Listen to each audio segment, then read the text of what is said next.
정치맞수다 시작하겠습니다. 오늘은 서영주 맥 정치사회연구소장 윤희석 전 국민의힘 선임 대변인과 함께하겠습니다. 어서 오세요. 네. 안녕하세요. 안녕하세요. 안녕하세요. 국회 예결위가 오늘부터 내년도 예산안에 대한 심사에 들어갔습니다. 올해보다 8.1% 증가한 728조 원 규모의 역대 최대 규모의 예산안입니다. 민주당은 이번에는 법정 기한 내 처리하겠다고 강조하고 있는데요. 국민의힘은 국가 빚이 엄청나게 늘어날 거라며 비판하고 있습니다. 먼저 듣고 시작하겠습니다. 과학기술 인력 확충, 중소기업 지원 등을 통한 대한민국 혁신 성장의 토대를 쌓는 예산을 증액할 예정입니다. 지금까지 말씀드린 사안 외에도 모든 세대와 계층, 지역을 포괄하는 예산이 만들어질 수 있도록 세심하게 심사하고 소상공인, 자영업자, 농어업, 그리고 문화체육, 취약계층까지 두루 예산을 잘 살펴 반영하도록 하겠습니다. 이재명 정부 출범 첫 해 예산안부터 142조 원이나 증가하며 이 중 일반 회계 적자 국채만 110조가 늘어납니다. 민주당은 불과 1년 전 없어도 국정이 마비되지 않는다면서 자신들이 전액 삭감했던 대통령실 특수활동비 82억 원을 슬그머니 되살렸습니다. 그리고 지난해 예산안을 단독 처리하며 2.4조 원으로 축소시켰던 예비비를 4.2조 원으로 대폭 증액하는 등 전형적인 내로남불 예산을 편성했습니다. 네, 이재명 정부의 첫 번째 예산안인데요. 여야는 완전히 다르게 보고 있습니다. 먼저 소장님 어떻게 보십니까? 네. 원래 이제 예산을 정부가 가지고 오면 야당은 비판적으로 보는 게 당연한 어떤 시각이겠죠. 네. 그걸 저는 비판할 생각은 없습니다. 다만 현재 우리 대한민국이 처한 현실에서 이번 정부에서 이 8.1%에 달하는 예산을 증액시킬 수밖에 없었다는 이유는 AI 기반을 깔겠다고 누누이 말씀을 드렸어요. 사실 좀 예산이 좀 많이 올라간 부분도 대통령께서 시정연설에서 얘기를 했고, 과학기술이라든지 AI 첨단 산업 분야에 있어서의 지금의 투자가 결국에 향후에 4년 동안 우리 대한민국이 미래 먹거리를 만들 수 있는 기반이 될 수 있다라는 거.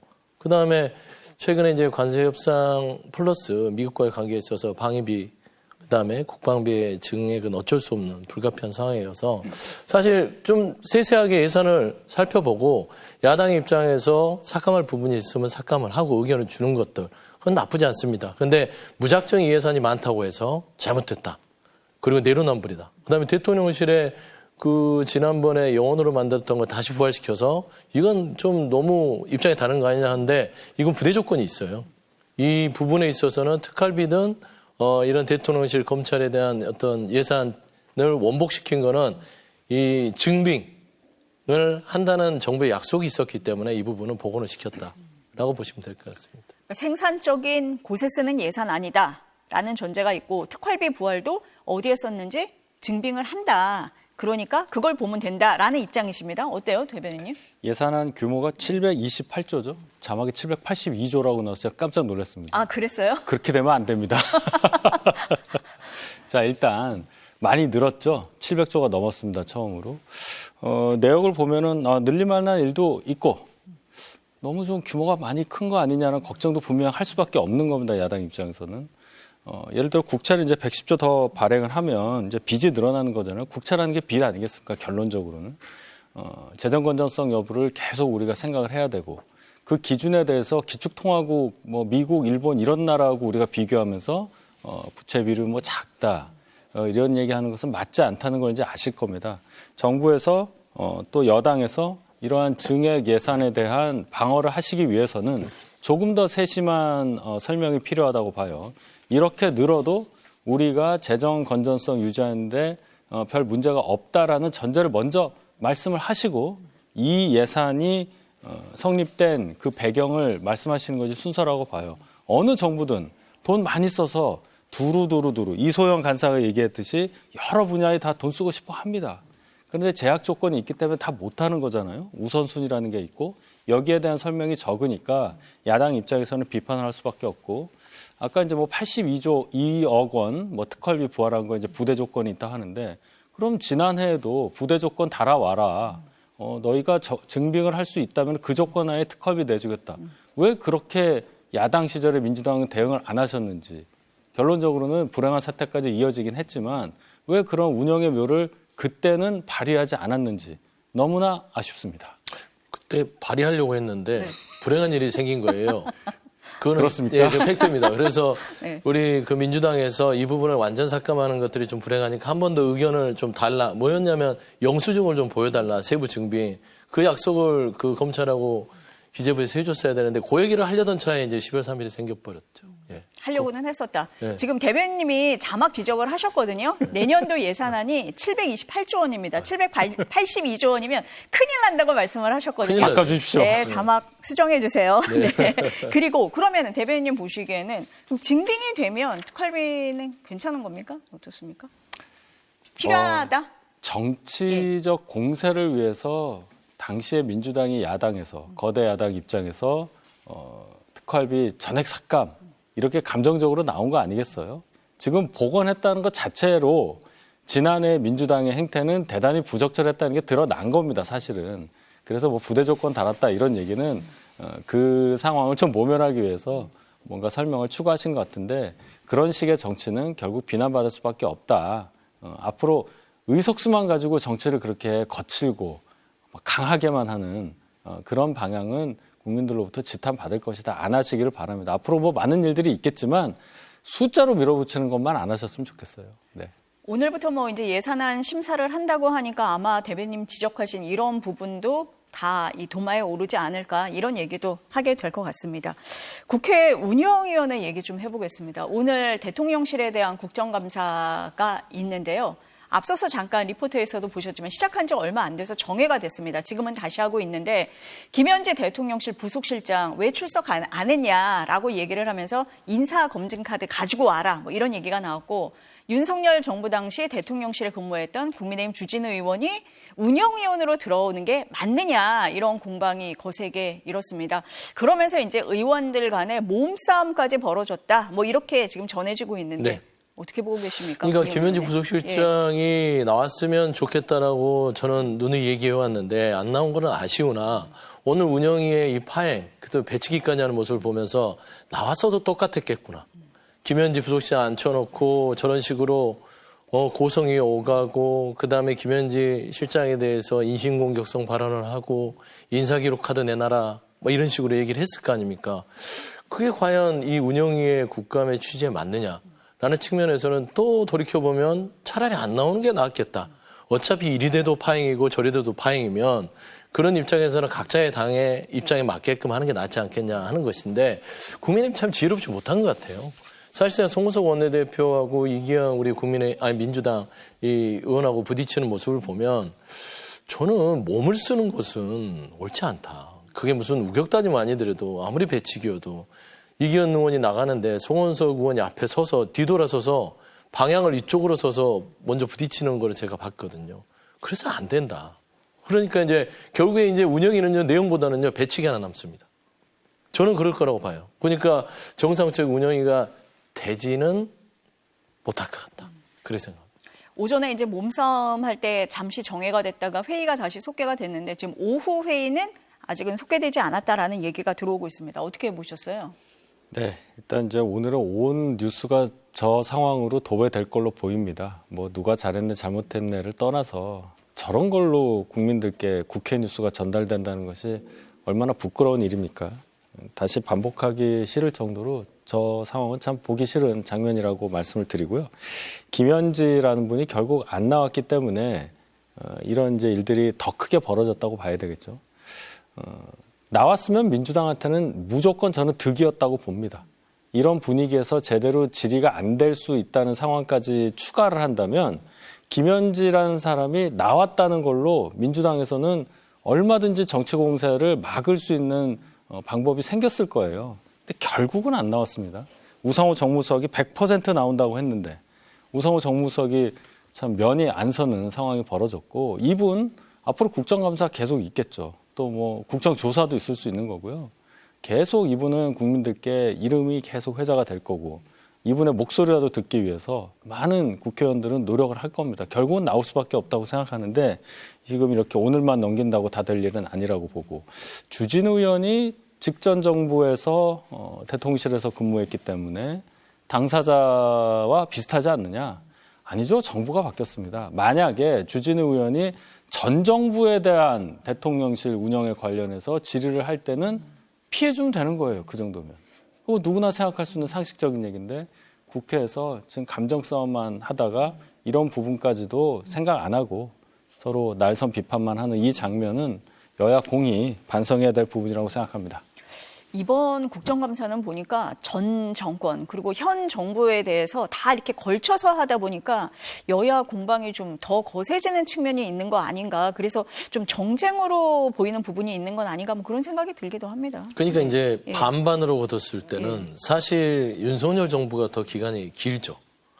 이재명 대통령 정부야 이제 5개월이라고 따지면 사실 저는 이게 반반이 섞여 있다 하더라도 지금 국민적인 관심사가 이재명 대통령의 5개월에 대한 국정감사라기보다는 지난 그 윤석열 정부에 있어서의 운영이 제대로 이루어졌는지. 사실 제가 운영에 앉아있는 의원이라면 지난번 정진석 비서실장 때까지 저는 질의를 할 것 같아요. 왜 다 치우고 갔느냐. 컴퓨터라든지 문서 작업들은 어떻게 했느냐. 이런 것들. 그다음에 당시 임명됐던 사람 중에 행정관직 역술인이 있는데 왜 계속해서 거기에서 급여를 줬느냐. 그다음에 관저공사도 있고요. 많잖아요. 이재명 솔직히 정부에서 김현지 부속실장에 대한 뭔가 불출석에 뭐 조금은 애매한 상황이 있어서 여러 가지 입장을 얘기할 수 있으나 그거는 이재명 대통령과 친한 것 때문에 그런 것뿐이지 나머지는 행위에 있어서 그렇게 지적할 게 있을까라는 측면에서는 사실 국민의힘은 이게 차라리 파행되는 게 훨씬 더 득이다 생각할 것 같아요. 그래서 아마 저런 장면이 연출되지 않았나. 저는 그렇게 좀 분석하고 싶습니다. 그런 말씀을 계속 하시면 왜 안 나왔냐는 원초적인 질문으로 돌아가요. 그냥 가까운 분이었기 때문에 별게 없다. 그렇게 얘기하실 거면 나오시면 되는 겁니다. 그러면 질문을 해도 답변이 그 정도밖에 안 나오면 더 몰아붙일 수도 없는 거예요. 근데 나오지조차 않으니까 당연히 사람들은 뭔가 있나 보다. 뭐가 있기 때문에 안 나오려고 하는 거다. 이렇게밖에 생각 안 하잖아요. 그러니까 이분 언젠간 나올 수밖에 없다. 참 안타깝습니다. 민주당이 이 많은 의석을 가지고 겨우 그 부속실장 하나 막으려고 저런 광경을 보이고 이 국정감사의 주인은 결국은 다수당이에요. 다수당이 여당인 겁니다. 여당이 이걸 어떻게 잘 끌고 가냐에 대해서 그 실력도 국민들이 보는 건데 민주당은 본인들이 야당이라고 아직도 생각하고 있어요. 저희가 졸지에 제2야당이 되고 있습니다. 너무 안타까운 상황이라는 것을 지적하지 않을 수가 없어요. 김현지 부속실장에 대한 그 요구? 한 번은 나와야 된다라는 요구는 계속될 것 같다라는 생각이 들기는 합니다. 오늘 뭐 오후에는 어떤 얘기가 오가는지 좀 지켜보도록 하겠습니다. 말씀하신 것처럼 이 전 정권, 현 정부에 대해서 이게 걸쳐 있다 보니까 여러 얘기가 나올 수밖에 없는데 오늘 경호처도 국감 대상이었거든요. 내란 혐의 수사 당시에 윤 전 대통령에 대한 체포영장을 집행할 때 부적절한 처신이 있었다라고 대통령 경호처가 처음으로 사과를 했습니다. 이 발언도 들어보시겠습니다.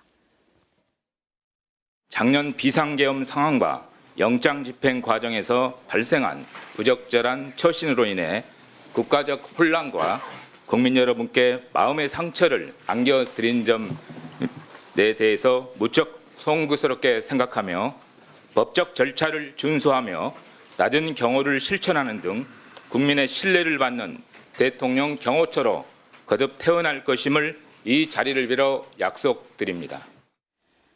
박종준 전 경호처장이 최근 특검 조사에서 이런 얘기를 했다고 합니다. 그 말 그대로 옮겨드리면 수사기관 못 막으면 윤석열 전 대통령에게 박살나겠구나 생각했다. 이렇게 진술하기도 했습니다. 이 당시 상황을 알 수 있는 이런 증언이기도 하거든요. 네. 오늘 경호처의 첫 사과가 나왔습니다. 네. 어떻게 들으셨어요? 그러니까 우리가 이제 지난 윤석열 정부에 있어서의 경호처는 사병화가 됐나라는 그 이야기를 많이 했어요. 그 관절을 맞고 거의 47일을 버텼는데 그게 경호처가 주가 됐죠. 그러니까 경호처는 윤석열이라는 개인의 어떤 부처가 아님에도 불구하고 대통령이 뒤에 붙었다고 해서 그 대통령을 지키려고 정당한 법 집행을 막았었습니다. 근데 경호처에 있는 사람들도 굉장히 자괴감을 많이 느꼈다고 그래요. 오죽하면 박종준 당시 경호처장이 박살나겠구나. 이거를 거역했다가는. 그 얘기는 뭐냐면 본인 스스로도 이거는 좀 아니다 싶어서 얘기를 하고 싶은데 그 얘기를 했다가는 정말 박살날 수 있겠다고 생각하고 직을 그만두지 않았냐. 결국에는 이런 불법적인 그 경호처의 행위를 주도했던 김성훈, 이광우 이 두 사람 지금 어떻게 됐습니까?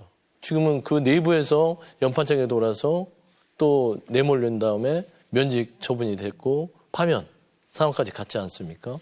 그래서 저는 경호처의 이 모습을 보면서 쇄신하는 모습에서 저는 경호처가 다시 예전의 어떤 그 불명예를 싣고 새롭게 태어나길 원해요. 조직은 그래야 된다고 봅니다. 스스로 자정할 수 있으면 기회를 줘야죠. 다만 저는 이 경호처의 그 기획본부실장 직무대리 이분의 발언을 보면서 국민의힘도 저런 발언을 장동혁 대표가 했다면 정말 우리가 지난 윤석열 정부에 있어서의 많은 부분들을 잘못했습니다. 불법적인 부분에 굉장히 관대했다. 다시 태어나겠다. 하면 어땠을까라는 상상을 좀 했었다. 그런 말씀 좀 덧붙이고 싶습니다. 어떻게 되셨어요? 네. 아픈 지적이에요. 여러 가지 상황이 거의 이제 종결됐다고 볼 수 있는데 그 이후로 이제 새 지도부 출범한 지도 2달이 넘었잖아요. 그런데도 아직 서 소장님이 저 말씀하실 정도로 뭔가 뚜렷한 메시지가 안 나와서 아직도 의구심을 갖고 계신 국민들이 많다는 점에 대해서는 저희 당 입장에서 대단히 뼈아프게 생각합니다. 조만간 너무 늦지 않은 시기에 확실하게 입장 표명하는 날이 올 거라고 저도 기대를 합니다만은 어찌되었건 이 경호처 관련한 부분은 입법적으로 좀 해결해야 될 걸로 봐요. 향후에 그런 일이 있어서는 안 되겠지만 현직 대통령 신분을 가진 분에 대해서 어떤 뭐 영장이 집행되어야 할 필요가 있을 경우가 발생할 수도 있겠죠. 그 경우에 그런 경호처가 어떻게 할 거에 대해서는 지금 사과한 것만으로는 충분치가 않아요. 재발한다, 재발하지 않는다, 뭐 딱 나오지 않습니까? 그래서 이거는 입법적으로 해결해서 지금 보안구역 내에서는 압수수색 영장이 집행된 적이 없고 그거에 대한 이제 근거가 없잖아요. 그 구역을 담당하는 사람의 허락이 있어야 들어간다. 이제 그런 것에 대해서 국회에서 어떤 식으로 입법을 해서 이 지탄받은 부분에 대해서 재발을 막는 방법을 찾느냐 여기에 대한 논의가 좀 필요할 거라고 보고 일단 그 당시의 상황에 대해서 경호처에서 공식적으로 사과 입장을 밝힌 것은 바람직했다고 생각합니다. 그러니까 조직 차원에서 뭐 이렇게 대비를 해야 되는 부분도 있지만 법적으로 좀 구멍이 있는 부분, 모호한 부분에 대해서는 좀 입법을 통해서라도 보완될 필요가 있다라고 보시는 것 같습니다. 또 논란이 되는 부분이 한미 관세 협상 후속 조치인데요. 여야 입장이 좀 많이 다릅니다. 오늘 운영위 국감에서도 쟁점이 될 걸로 보이는데요. 여야 관련 발언부터 들어보시겠습니다.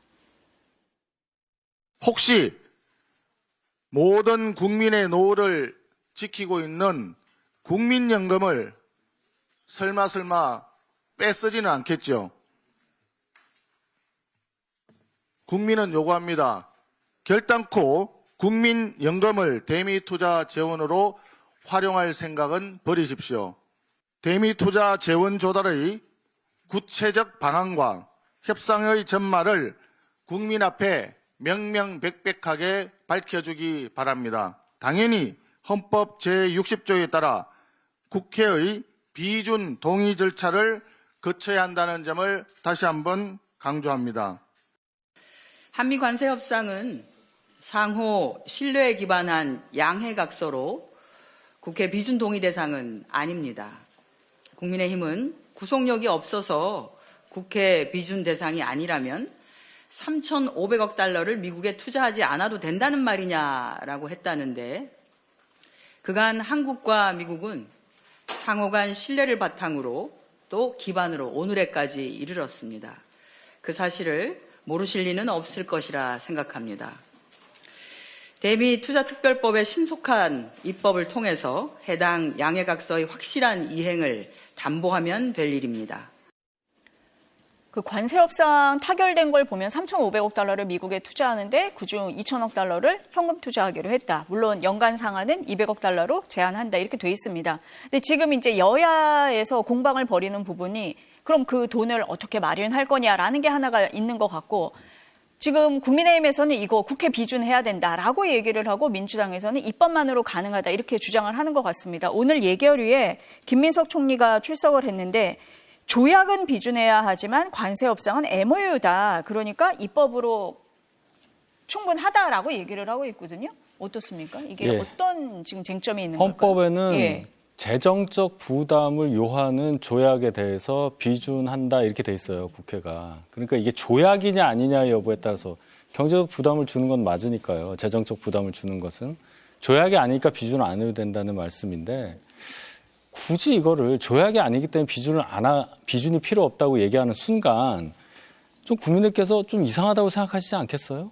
지금 국회 다수당인데 민주당이 여당으로서 굳이 비준을 피할 이유는 없다고 봐요. 따져봐서 이거는 비준 사항이 아니다. 비준하는 건 문제가 없는데 비준의 대상이 아니기 때문에 입법으로 간다. 이렇게 얘기해도 충분한데 국민의힘에서 비준이 필요하다니까 비준 안 해요. 비준은 필요 없어요. 마치 비준이 안 될 것처럼 얘기를 하니까 저도 헷갈려요. 왜 이렇게 대응을 하는가. 조약이 아니라는 부분, 조약에 준하지만 조약은 아니니까 비준할 대상이 아니라든지 이런 설명을 해주면 되는 겁니다. 그런데 마치 소수당인 것처럼 여당이 그래서 마치 국회에 비준 동의를 붙였는데 동의가 안 될 것처럼 그래서 비준을 막는 것처럼 보이잖아요. 그러니까 이렇게 소통 과정에 있어서 민주당의 이 좀 책임 있는 분들이 좀 국민 생각을 하면서 듣는 분들의 입장에서 말씀을 하셔야 됩니다. 한정혜 정책의장의 말씀을 들으면 비준이라는 절차에 들어가는 건 절대 안 된다고 들려요. 그 이유가 비준 절차에 들어가면 안 될 것 같다가 깔려있는 것처럼 들린단 말입니다. 이 부분을 저는 지적을 하고 싶습니다. 저도 이해가 안 가요, 지금 이 말씀은. 아니, 그래서 저도 혹시나 해가지고 국회 비준할 때 그 기준이 뭔지 찾아봤거든요. 네. 근데 과반이면 되더라고요. 똑같아요. 과반이면 되니까 사실 뭐 민주당 입장에서 비준을 하면 통과는 되는 상황인데 이게 지금 대상이 안 된다고 설명을 하시는 건지 네. 어떤 겁니까? 일단 시간 싸움이에요. 이게 국익. 예. 이 이득을 생각했을 때는 이 양해각서에 대해서 폭넓게 해석해서 조약이 아니기 때문에 단순히 MOU는 비준 동의 없이 특별법을 처리하자. 중요한 거는 지난번 경주에서 아직 그 팩트시티는 서명 안 했지만 이 트럼프가 관세 협상에 최종적으로 얘기가 마무리된 뒤로 실무협상단이 관세에 대해서 장도처 관세 특히 예를 들면 25%를 적용됐던 걸 소급하려고 미국 측하고 협상을 했어요. 8월 7일부로 합시다. 근데 미국은 안 된다. 그래서 그러면 11월 1일부로 하자. 그래서 이 부분에 대해서 우리가 조금 더 그동안 좀 과중하게 관세율이 적용됐던 자동차에 대해서 보상을 받으려고 하던 거예요. 그러면 11월 1일부로 이걸 적용해야 되는데 비준이라든지 이런 논쟁으로 정치권을 넘어가면 한두 달이 또 훌쩍 갑니다. 예전에 한미 FTA 노무현 정부 때 한 수십 개월의 그 비준 동의를 받으려고 했던 거거든요. 그러니까 앞서서 비준 동의의 취지가 뭐냐? 행정부가 이 조약 자체를 불공평하게 우리 대한민국의 국익에 부합되게 하지 않고 말하자면은 그 해를 끼치려는 조약을 했다면 국회에서 이걸 검토해서 거부할 수 있는 겁니다. 이게 취지예요. 그런데 이게 지금 현재 관세 협상 자체가 국익에 부합되냐 안 되냐를 이미 여기에서 따질 필요는 없다. 그런 의미에서 서로의 상호 신뢰를 기준으로 해서 이번 투표법을 통해서 가는 게 어떻겠냐. 저는 이 부분이 지금 민주당의 저인데 저는 송은석 원내대표 기재부 출신이라서 이 관세 협상의 이 시간과 속도가 얼만큼 국익에 있어서의 큰 해가 되는지 아실 텐데 이걸 또 정쟁으로 갖고 온다? 저는 이 부분은 조금 이해가 안 돼요. 그래서 비준동의의 취지 자체가 말씀하셨잖아요. 민주당이 비준동의 갖고 와도 처리할 수 있고요. 예를 들어 특별법도 처리할 수 있어요. 그럼에도 불구하고 이거를 그냥 상호 신뢰로 해서 빨리 처리하려는 것은 조금이라도 시간을 앞당겨서 기업들의 손해봤던 그런 이득들을 소급해서 적용해 주자라는 의지가 더 강하다라는 점을 좀 설명을 드리고 싶습니다. 그러면 그 얘기를 한정혜 정책위원장 등 민주당의 직위 높으신 분들이 지금 이 말씀을 하시면 되는 거예요. 저는 처음 들었어요. 그리고 한정혜 위원장의 말씀을 보면 해당 양해각서의 확실한 이행을 담보하면 될 일이다. 양해각서는 계약서가 아니에요. 그냥 당신 말을 내가 알아들었다는 상대방 간의 메모란 말입니다. 이게 영어 원문인 메모랜덤 오브 언더스탠딩이에요. 나 알아들었다는 얘기란 말이에요. 이게 여기에다가 이행을 강제하는 뭔가를 부여하기 위해서는 조약까지는 아니더라도 예를 들어서 뭐 협정이라든지 상호 그 서명에 들어갈 거 아닙니까? 계약서에 준하는 뭔가가 절차가 하나가 더 있어야 되잖아요. 우리가 지금 그걸 기다리고 있잖아요. 그러면은 이 용어도 이걸 양해각서를 이행한다는 말은 저는 안 맞는 말이라고 봐요. 여당의 정책위원장인데 이렇게 부정확한 단어를 써도 되느냐? 각서, 계약서, 조약 다 다른 거 아닙니까? 이 부분에 대해서도 또 지적을 안 할 수가 없네요. 제가 지적만 하고 있습니다. 김민석 총리가 그런 얘기를 했더라고요. 지금 소장님 말씀하신 거하고 비슷한 맥락인데 기업들의 부담을 좀 덜어주기 위해서 신속한 처리가 필요하다. 그래서 이거는 뭐 조약이 아니니까 MOU로 결론이 나서 빨리 입법을 하는 게 도움이 된다라고 설명은 한 것 같습니다. 아마 그런 지금 대변인 지적을 하신 것처럼 국민들 입장에서도 그런 설명이 필요한 거잖아요. 그런데 이제 뭐 정부 여당에서 충분한 설명 없이 그냥 빨리 입법만 하자라고 얘기를 하니까 납득하기 어려운 부분이 생기는 거 아니냐 이렇게 보시는 것 같습니다. 팩트를 따져도 이게 조약은 아니에요. 그러니까 MOU죠, MOU. MOU에 대해서 비준 동의를 지금 하자고 하는 건데 필요 있다면 할 수는 있죠. 그러니까 이 MOU 자체도 우리 국익에 정말 좀 심각한 해를 끼치는 재정적 부담을 준다면 이것도 비준 동의에 대해서 주장할 수 있습니다. 근데 최소 우리가 3,500억 달러에서 분납으로 가져왔고 그래도 우리 쪽으로 이끌고 왔는데 이걸 또 국회 열려서 비준 동의를 거쳐서 또 야당의 이야기와 여당 이야기로 지리한 시간을 보낸다면 저는 이게 도움이 될까 싶어요.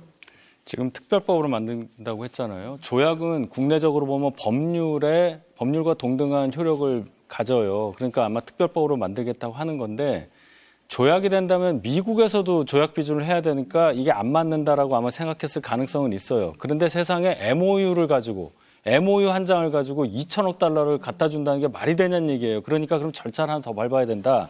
예를 들어서 국회에서 결의를 해도 돼요. 이 어떤 협의에 대해서 국회는 찬성한다라든지 이런 식의 정치적인 어떤 방법을 모색해야 되는 게 아니냐. 갑자기 이건 조약이 아니고요. MOU인데요. 우리가 특별법 만들어서 빨리 해야 됩니다 하면 국민의힘에서 가뜩이나 이런 상황에서 잘했습니다라고 할 리는 없지 않습니까? 그러니까 이게 탁상론이라는 게 비준 동의를 하든 안 하든 그 조약이 변하나요? 우리가 거부할 명분이 있나요? 그렇지 않습니까? 그 뜻이 아니에요. 그러니까 제가 말씀하는 건 특별법이라는 거는 외환 보유액 자체를 어떻게 쓰는 근거를 마련해야만 그 돈을 꺼내서 미국을 줄 수 있으니까 법적 근거를 만드는 것이고 비준 동의는 이 협상에 대해서 국회에서 봤을 때는 이 조약 자체가 그래 끄떡끄떡 국민들이 인정할 만한 말하자면 협정이야 라고 통과를 시켜주는 거잖아요. 그러니까 법적 근거와 비준 동의 좀 다를 수 있는데 사실상 비준 동의가 필요하다면 그때 가서 하면 되는 부분도 있을 겁니다. 하지만 최소한 저는 거기에 무게를 싣고 싶은 건 기업들이 신속하게 뭔가 부담을 좀 덜고 미국 측하고 협상 과정에서 투자할 거는 투자하고 가야만 되는데 비준 동의를 기다리느라고 한두 달 또 발이 묶인다. 그 안에 무슨 변수가 생길지 모를 것 같아서 일단 신속하게 진행하는 게 어떨까. 그런 판단을 정부는 하지 않았을까 하는 저는 싶어요. 네, 아직까지 뭐 그 협정이라든지 협정문이라든지 팩트시트가 안 나오는 상황이잖아요. 네. 그걸 좀 보고 나서 국익에 맞게 절차를 논의하면 어떨까라는 생각이 들기도 했습니다. 저는. 그렇죠. 네. 내용도 모르는데 법부터 만들겠다는 네. 거잖아요. 여당 입장이. 그러니까 정확한 지적을 하신 거예요. 내용부터 알려주시고 그다음에 얘기하자는 거. 이게 진짜 MOU인지 계약서인지 뭔지 아무도 모릅니다. 이번 주 안에 나올 것이다라고 대통령실에서 얘기를 했으니까요. 좀 나온 다음에 우리가 다시 한번 얘기를 하는 걸로 하겠습니다. 국민들 입장에서는 비준이냐 뭐 입법사항이냐 이게 중요하다기보다는 국익 차원에서 어떤 게 더 바람직하냐 아마 이걸 보고 있을 것 같기는 합니다. 네, 이 얘기는 이 정도로 좀 하겠습니다. 특검 얘기를 좀 넘어가 보겠습니다. 오늘 이배용 전 국가교육위원장이 특검에 출석해서 조사를 받고 있습니다. 김건희 씨.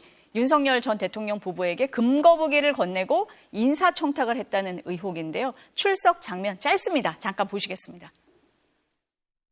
위원장님 한지 공예품과 금거북이 전달하신 이유 뭔가요? 문을 열어야 갈 거. 기자들 질문에 아무런 답이 없었습니다. 그동안 2차례 특검에서 출석 요청을 했는데 응하지 않다가 오늘 나온 건데요. 참고인 신분으로 출석을 했습니다. 그런데 수사 과정에서 피의자 신분으로 바뀔 수도 있다라고 전해지고 있습니다. 소장님은 어떤 점에 주목하고 계십니까? 저는 피의자 신분으로 바뀔 가능성이 매우 농후하다고 보는 이유는요. 본인 스스로가 출석도 굉장히 지연시켰고 솔직한 답변을 하지 않을 거는 뻔한 거 아닙니까? 금거북이 얼마나 줬습니까? 요만한 거 하나 줬습니다. 할 거 아니잖아요. 그러면 대부분 특검에서 봐서는 이게 어떤 인사청탁, 매간매직이라고 우리가 많이 알려져 있죠. 자기의 자리를 부탁하기 위해서 금거북이를 줬다는 부분들이 있다면 그 거북이가 한 마리가 아니라 수십 마리가 될 수 있는 거예요. 그러면 이 매간매작에 대한 처벌 수위는 굉장히 높습니다. 범죄 심각성도 되고요. 증거인멸의 가능성도 높고 지금 출석하는 모습을 보면 앞으로도 아니라 미트를 통해서 휠체어에 마스크를 쓰고 뭐가 그렇게 부끄러운지 저렇게 출두를 하고 있습니다. 대부분 저렇게 출두하시는 분들은 저는 그 영장 청구에서 구속을 피하는 걸 못 봤어요. 그렇기 때문에 본인이 한 행위 자체를 가장 스스로가 잘할 것이다. 그걸 저는 저 모습에서 볼 수 있다고 봅니다. 피의자로 신분이 바뀔 가능성도 있다. 어떻게 보세요? 수사 진행 상황에 따라서는 그럴 수도 있겠죠. 저는 아까 화면에서 또 휠체어를 타고 오셨길래 너무나 자주 오던 장면이라 저게 뭘까 했는데 이 발을 좀 다치셨네요. 뭐 그렇게 생각을 합니다. 일단 이배용이라는 분이 굉장히 유명한 대학의 총장까지 지내시고 한국사를 연구하시던 분인데 결국 이 수사를 받을 수밖에 없는 입장이 됐다. 뭐 금거북이든 뭐든 경애로 사진에서의 뭐 어떤 여러 가지 역할 같은 거 이런 게 다 결국은 뭐 피의자로 전환되던 그 여부와 상관없이 그분 본인 자체의 명예에는 뭐 심각한 훼손이라고 봐야죠. 참 안타깝다 생각하고 자리라는 게 뭔지 정말 그 자리 때문에 그런 뭐 금거북이라든지 그런 걸 줬다 이게 만약에 인정이 된다면 정말 뭐 더 말할 게 없겠죠. 참 안타깝습니다. 이 금거북이도 그런데 이배용 전 위원장이 주목된 장면이 또 있었잖아요. 김건희 씨가 2023년 10월에 그 일반인이 입장할 수 없는 휴공일에 경복궁 경회로에 갔을 때 옆에 있었잖아요. 그 사진 저희가 다 보기도 했는데 특검은 아마 이 경위도 조사할 걸로 알려졌습니다. 네. 아마 뭐 두 사람과의 관계 이런 걸 보려고 하는 걸까요? 관계보다는 정당한 절차를 거쳤느냐가 문제고요. 왜 법적으로 본다면? 그렇죠. 그리고 왜 국가교육위원장이 물론 이제 한국사를 전공했다고 하지만 그 경회로와 이 궁을 방문할 때는 전문가들이 많습니다. 문화재청에도 더 전문가들이 있고 안내를 한다거나 여러 가지 행사를 준비할 때도 많은데 국가교육위원장이에요. 지금 경혜로하고 교육위원장하고 무슨 관계가 있을까요? 그냥 저는 김건희 씨가 당시에 우리 교육위원장의 어떤 관계성이 친하기 때문에 편하기 때문에 동행한 게 아닌가라고 볼 수밖에 없는 것이고 저는 또 그 외의 이유도 밝혀지지 않을까 싶어요. 그래서 이배용 교육위원장이 가지고 있는 우리가 모르는 또 하나의 김건희 씨 옆에서 역할이 있지 않았을까. 저는 조심스럽게 그냥 수사를 지켜보고 있습니다. 어떻게 보세요? 일단 예. 이분 이제 경애로 사진 관련한 거는 과연 그 어자에 착좌를 하신 김건희 씨의 당시 상황 그때 어떤 역할을 했냐 뭐 이거 아니겠어요? 정말 권했는지 뭐 이런 얘기인데 일단 이 정도 한국사에 대해서 연구를 쭉 하시고 아마 설명 때문에 가신 것 같아요. 그런데 막아야 되는 거 아닙니까? 그런 상황이 만약에 다른 사람의 권유에서 벌어진다 하더라도 적어도 이분 정도 되면은 충분히 막아야 할 이유와 의무가 있는 분이라고 저는 생각을 하는데 만약에 권유를 했다. 한간의 소문처럼 그러면 뭐 또 제가 더 드릴 말씀이 없다고 말씀드릴 수밖에 없지 않겠어요? 수사 결과를 봐야 되겠습니다. 일부 언론에서 그렇게 썼죠. 이배용 전 위원장이 권유를 해서 앉았다. 네. 아마 이 말씀을 하시는 것 같습니다. 네. 김건희 씨 얘기가 나오니까 어제 건진법사 전성배 씨로부터 2차례 샤넬 가방을 받았다 처음으로 인정을 했어요. 근데 6천만 원 상당의 그라프 목걸이는 안 받았고 청탁 대가도 없었다라고 주장을 했습니다. 왜 갑자기 혐의 인정을 했을까? 어제 하루 종일 뭐 회자가 네. 됐습니다. 첫 번째는 사실상 더 이상 우길 수 없는 상황이 온 거죠. 김건희 씨의 패턴을 보면 들킬 때까지는 계속 거짓말을 합니다. 그리고 들키면 그때 가서 자백을 하죠. 그러니까 이게 순수한 마음으로 자백을 한 게 아니에요. 이거를 그러니까 자백을 하지 않고서는 이 증거가 뭐 더 이상 이거를 어떻게 거짓말할 방법이 없는 막다른 골목까지 온 거죠. 그래서 저는 어저께 그 김건희 씨의 반자백서, 전 자백이라보다 또 다른 거짓말을 위한 하나의 입장 표명 같은데요. 그라프 목걸이는 받지 않았고 샤넬백만 받았다.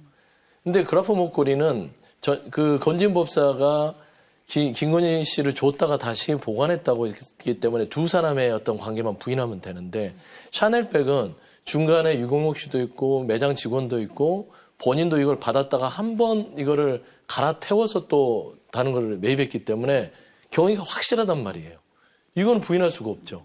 그래서 저는 그라프 목걸이 자체를 부인한 거는 형량에 대한 부분들을 마지막까지 좀 조율을 해보겠다라는 것 같고, 보석 신청을 해놨는데 저는 보석 신문에 영향이 있을 거라고 생각하지 않아요. 왜냐하면 병보석이기 때문에 본인의 어지러움증과 뭐 기억의 소실 부분을 주장하고 있어요. 그래서 저는 일단은 보석에 있어서도 재판부의 심정적 부분에 대해서 조금 그 호소를 하는 거는 있고 뭐 이런 점도 있겠으나 통할까요? 거짓말을 워낙 많이 해서 거의 중독 증세에 이를 만큼 거짓말을 해대고 있다. 측면에서는 저는 국민들이 그렇게 납득할 만한 반자백선은 아니다. 예. 통하지도 않는데 어제 왜 혐의 인정을 했을까요? 일부이지만. 예. 일단 이제 보석 신청을 했으니까 거기에 조금 더 유리하게 영향을 미치기 위해서는 혐의 사실 중에 일부라도 인정을 하는 것이 낫겠다는 판단이 있었겠죠. 게다가 이 백 관련한 부분에 대해서는 더 이상 부인하기도 어렵잖아요. 본인이 그 교환한 건 아니지만 본인과 아주 가까운 사람을 매장에 보내서 교환하는 과정에서 그 교환하는 업무를 맡았던 분도 인지를 한 부분이 있을 것이고 뭐 목소리도 살짝 들었다는 거 아닙니까?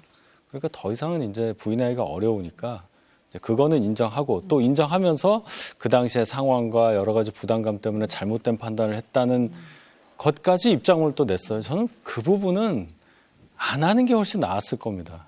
결과적으로는 이러이러한 사정이 있으니 이해해 주십시오라는 건데 지금 이 상황에서 어느 국민이 이 상황을 이해를 할 수 있겠습니까? 결론적으로는 안 하니만 못한 인정이었다고 생각합니다. 물론 인정해야 되겠지만요.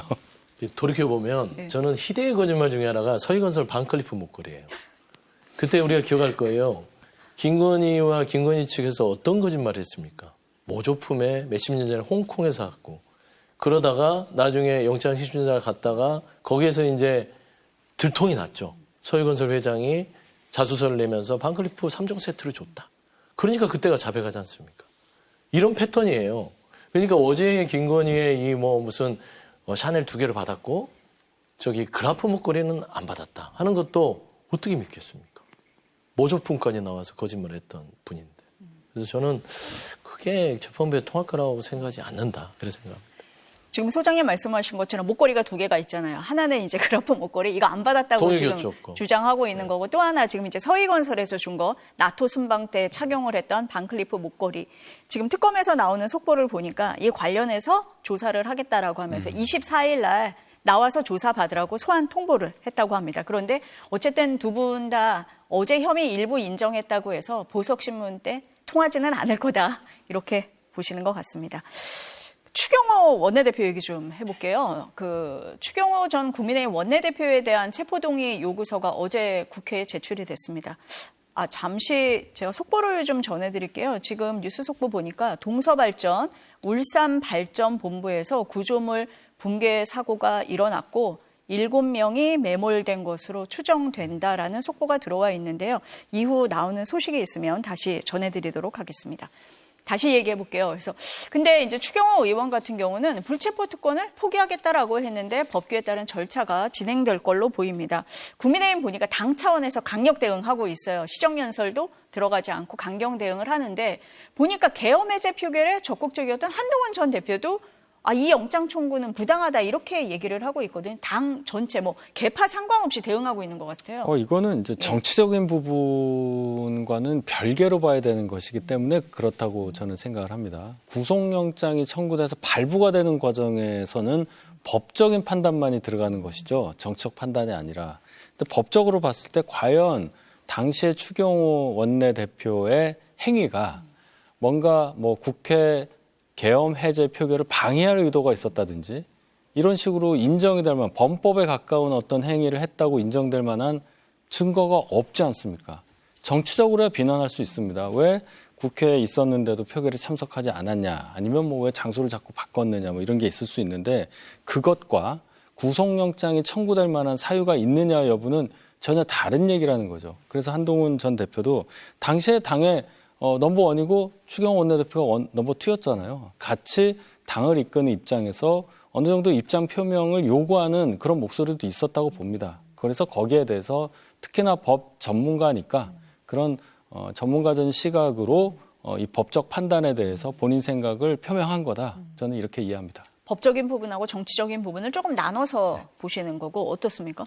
한동훈 전 예. 대표가 법을 잘 아시니까 하나 여쭤보고 싶은 게 만약에 한동훈 전 대표가 특검이었다면 이거 영장 청구 안 했을까요? 저는 100% 했을 거라고 봅니다. 근데 이제 일단은 정치 동료로서 진영 내에서 이 부분에 대해서 야박하게 할 수 없기 때문에 저는 정치적인 입장을 밝힌 거라고 판단이 되고요. 두 번째 추경호 전 원내대표가 12월 3일과 4일 넘어가는 그 시점에 했던 행위는 굉장히 중대한 범죄 행위가 있습니다. 그것도 1인이 헌법을 써야 되는 헌법기관입니다. 그런데 수많은 사람들이 계엄해제 표결을 하지 못하도록 국민의힘의 원내 지도부였던 추경호 원내대표가 당시 한동훈 대표의 요구를 불응하고 표결에 불참하게끔 하는 그런 여건을 만들었다는 거. 이게 내란 말하자면 주요 임무 종사의 혐의예요. 엄청난 범죄 중대성이 있고요. 증거인멸의 부분이 이제 따져야 될 부분이겠죠. 과연 추경호 전 원내대표가 이 부분에 대해서 어느 정도 인정하고 있느냐. 주관적 판단이냐, 정치적 판단이냐, 법적 판단이냐 봤을 때는 저는 이제 특검에서 영장 청구의 내용이 어떻게 됐는지 모르겠으나 사실상 한덕수 전 총리와 윤석열 당시 전 대통령과 통화를 했던 부분에 있어서 그 내용은 모르겠으나 그 내용이 원내실에 있었던 당직과 그다음에 원내대표실의 보좌진들의 어떤 휴대전화에서 관련성 그다음에 대통령실에서 요청이 일말이라도 나왔다면 저는 이거는 추경호 전 원내대표가 피할 수 없는 부분이고 그 정도는 확보했기 때문에 영장을 청구하지 않았을까 좀 논리적으로는 생각하고 있습니다. 국민의힘 안에서는 추경호 의원이 만약에 구속이 되면 한 명에서 끝나지 않을 거다라는 위기감도 굉장히 클 것 같습니다. 만약에 구속영장이 발부가 된다면 우리가 지금 모르는 어떠한 증거가 포착이 돼서 그것이 영장에 반영됐다고 볼 수밖에 없잖아요. 그렇죠. 그러려면 정말로 용산 대통령실에서의 어떤 구체적인 지시에 따라 표결을 지연하려고 했다든지 아니면 국회에 진입한 군 관계자와의 어떤 소통을 통해서 계엄해제 표결을 뭐 지연하려고 했거나 뭐 이런 정도가 나와야 됩니다. 만약에 그게 있어서 정말 그냥 가정이에요. 있어서 추경호 원내대표에 대한 구속영장이 발부가 된다면 그 당시의 소통 상황이 이분만 알고 있지는 않았을 것이기 때문에 글쎄요. 그때 이제 7명의 의원들이 더 계셨잖아요. 그분들과의 어떤 당시의 상황, 관계 이런 것들에 따라 뭐 추가적으로 수사가 진행되고 뭐 영장 등도 청구될 가능성이 있겠는데 근데 거기까지는 제가 생각하기가 어려운 게 이렇게 오랫동안 수사를 했는데 지금까지의 특검의 언론과의 관계 설정으로 볼 때 나온 게 없어요. 조금만 있어도 지금 특검에서는 계속 언론에다가 얘기를 해서 기사화가 되고 하는데 적어도 추경호 원내대표 관련한 그날 계엄날 밤 관련한 뉴스는 더 이상 새로운 것이 없습니다. 그런 걸로 봐서는 특검에서도 별다른 것을 파악하고 있지 않다. 저는 그렇게 봐서 추경호 원내대표에 대한 구속영장 발부 가능성을 상당히 낮게 봅니다. 구속영장 발부 여부를 본 뒤에 그 이후 얘기는 우리가 할 수 있을 것 같다. 네. 네, 이런 말씀이십니다. 근데 보니까 개혁신당 이준석 대표도 추경호 의원 영장 청구는 부당하다 뭐 이런 얘기를 공개적으로 하고 있고 천하람 개혁신당 원내대표는 정부 부동산 대책에 대해서 행정소송을 하겠다 이렇게 얘기를 하거든요. 그러다 보니까 개혁신당이 요즘 왜 이렇게 국민의힘 편을 들지? 이렇게 보시는 분들이 있던데요. 뭐 국민의힘 편을 드는 게 아니라 민주당하고 반대되는 생각을 갖고 있는 분이라는 건 확실하니까 그러면 저희하고 이제 입장이 비슷할 수밖에 없죠. 그리고 천하람 의원이 얘기한 그 부동산 정책에 관련해서 뭐 8개 지역이 법률상 요건을 갖지 못해 위헌법하다 하는 것도 사실 굉장히 합리적이에요. 예를 들어서 우리 경기에 8군데, 서울 전역 이렇게 돼 있지 않습니까? 근데 경기도 지역 보면 예를 들어 성남 수정 같은 경우는 여기가 왜 규제구역으로 묶이지? 라고 생각할 만큼 대단히 이상합니다. 근데 이유가 지도를 보면 거기가 빠지면 중간에 비어요.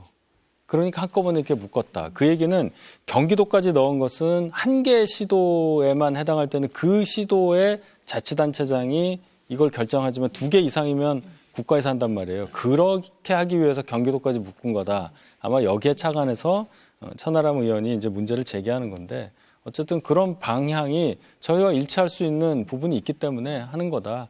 저희 당과 뭐 정치적으로까지 엮기에는 아직은 증거가 부족하다 이렇게 생각합니다. 뭐 내년 지방선거를 생각해가지고 뭐 편을 든다 이것까지는 아직 아니다. 어떻게 보세요? 지방선거를 생각하죠. 생각을 하는 근데 거예요? 야당 내에서도 소수 야당 내에서도 봄 보수 야당이 있고 봄 진보 야당이 있잖아요. 조국혁신당은 민주당에 가까운 야당이고 우리가 이제 민주당이 집권 여당이니까. 그다음에 봄 보수 야당은 개혁신당이에요. 여기는 자홍이 동색입니다. 아무리 부인하려도 같은 색이에요. 그래서 저는 그 부분에 대해서는 이례적이지는 않고 다만 보는 것들은 이 부동산 문제로 개혁신당에서 치고 들어온 것들은 지금 현재 정부의 가장 큰 약점 포인트로 치고 들어온 건 맞는 거는 같아요. 이럴 때 이제 민주당이 이거를 불쾌함만 생각하지 말고 여기에 준할 수 있는 대책들. 예를 들면 이번에 11호 부동산 대책이 규제책만 있는 게 아니라 실제적으로 실수요자들에게는 특혜를 주는 대책이다. 그러니까 투기 수요는 철저히 막고 실수요자에게는 특혜를 주겠다라는 식의 어떤 추가 대책을 통해서 이런 뭐 각 지역별에 있어서 위법 논란을 가지고 뭔가 그 지역 간의 욕망을 자극하려는 이런 행위들을 사전에 차단해야 된다. 요 그대로 두면요 또 이게 이제 개혁신당의 주도에 말릴 수 있다. 그래서 저는 민주당 지도부가 조금 더 이런 부분에 있어서 좀 그 적극적인 대응이 필요하다. 그래 보입니다. 개혁신당이 지방선거 때문에 그런지 아닌지는 좀 지켜보도록 하겠습니다. 네, 오늘 두 분 말씀 여기까지 듣겠습니다. 감사합니다. 잠시 광고 보시고 다시 뵙겠습니다.